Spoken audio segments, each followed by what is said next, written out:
In fact, the reality of violent crime in South Africa is that white South Africans are significantly less likely to be victims of violent crime. And that's true whether they live on farms or whether they live in cities or suburban areas. The modal victim of violent crime in South Africa is a Black person.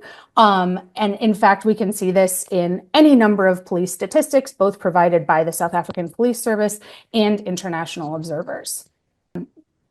So it's not widely accepted. It's not even widely accepted by the groups that have been most at the forefront of this campaign trying to get the attention of policymakers abroad. So groups like AfriForum, groups like the Urania movement have explicitly said they are not out here propagating a narrative of white genocide. When we see the white genocide talking point, it primarily comes from either paramilitary groups in South Africa or international activists.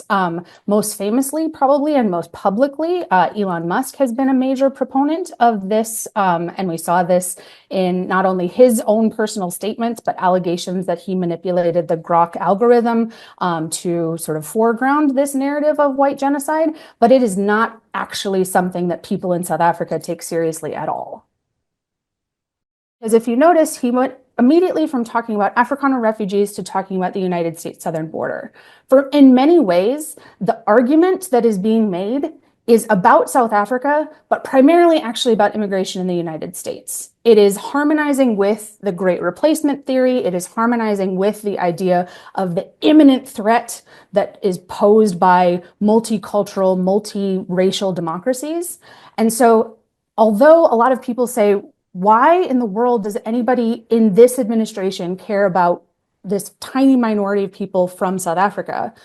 I think that what is happening is primarily actually about immigration in the United States and not actually about South African domestic politics.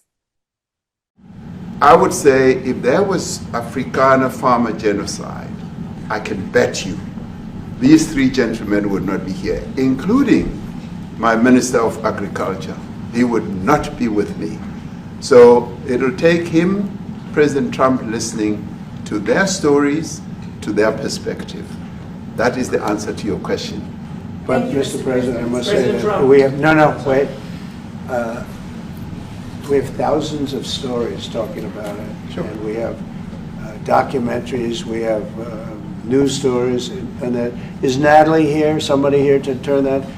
I could show you a couple of things, and it has to be responded to. Yeah, sure. Let me see the articles, please, if you would, and turn the lights down, and just put this on. It's right behind you, Johan. There's nothing this parliament can do, with or without you. People are going to occupy land. These are articles over the last few days. Death of people. Death. Horrible death. The issue of whether what he terms as genocide can be equated to the struggle. And of course it cannot, because there is just no genocide in South Africa. And of course it is an issue of how one looks at it.